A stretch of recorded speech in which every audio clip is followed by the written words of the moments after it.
Hi, I'm Kelly McFearin with the Paulding Child Advocacy Center. I'm the program administrator here. That basically means I handle all of our finances, everything from paying our bills to accepting donations.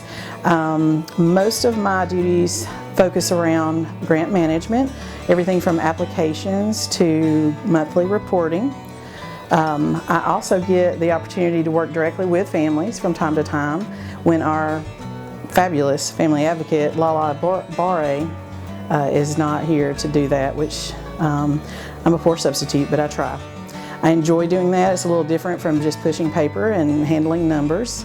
I assist with fundraising, everything from special events to maybe online campaigns. We, like many other nonprofits, rely heavily on donations through fundraisers or just individual support.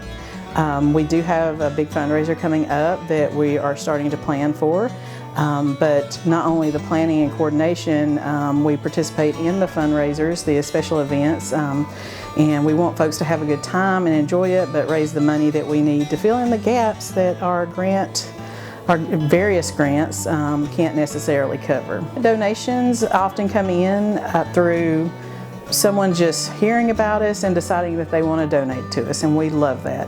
We have folks that will just stop by and drop off in-kind gifts, which is anything from copy paper to snacks and drinks for our families. We also have folks that know us and have known us for a long time. They donate monthly. Those donations, they add up. There's, they may be a little scattered, but they add up and they really help us a lot. We also have campaigns that we run online to help bring in extra donations. We actually just started a new one called the 12-Month Promise, which encourages folks to donate monthly through a platform. They basically commit to that donation, put in their information, and then those donations just roll out of their account at the amount that they indicate each month. We're hoping that this will be sustaining for more than just 12 months. We're hoping to push it ongoing throughout the years. You can learn more about it by visiting our website, visiting any of our social media pages. With that, social media, I also assist with that, everything from researching information to share online. We have Facebook, we have Instagram, we have X, we have LinkedIn. We use these to connect with people more frequently than sharing information just through our website, excuse me. Everything from information about who we are, what we do, but statistics about child abuse, both locally and even nationally. We also like to share information just about child abuse in general, how it affects kids, how it affects their families. But we also try to sway around to some fun things. We share craft ideas that caregivers and parents can do with their families to be engaged. And we share local events and other information from nonprofits around the community, and in hopes of getting people involved. The Forensic Interview Reimbursement Program is a program through the GBI, Georgia Bureau of Investigation. It's through a Special Victims Fund. This offers agencies that do forensic interviews, such as us, the revenue, the income to offset some of the costs involved with forensic interviews. The equipment that's needed for forensic interviewing can be quite expensive, and it has to be maintained. There are even licenses used for some of our equipment, and those come up every year. The cost for our forensic interviewers, they have to be specially trained. They have to have regular training. Most of that is not free. The reimbursement program helps offset a lot of those extra costs.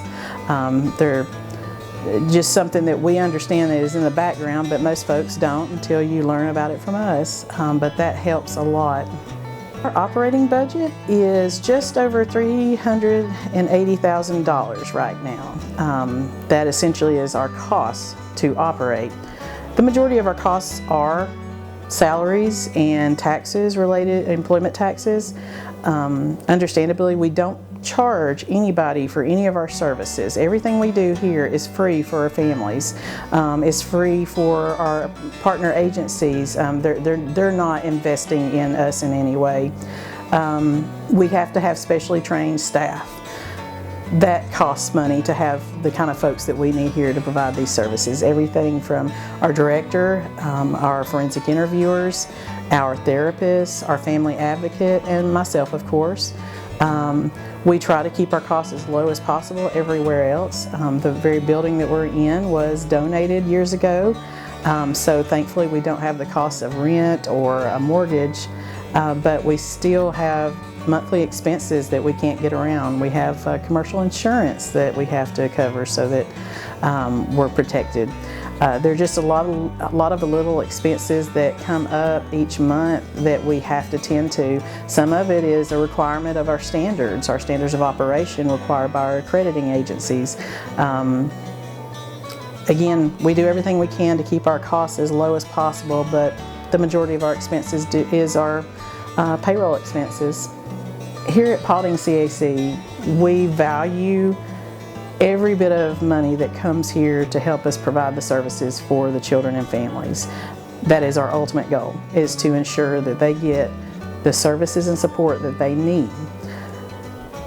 We want everyone to understand that we try to steward those funds that are donated, granted, gifted to us in the best way possible so that what we receive is turned around in services, good services, valuable services, critical services for kids and families. We really appreciate you putting time into watching our videos, trying to understand who we are and what we do, and if you ever have any other questions, you're welcome to get in touch with us. We value your support. Thank you.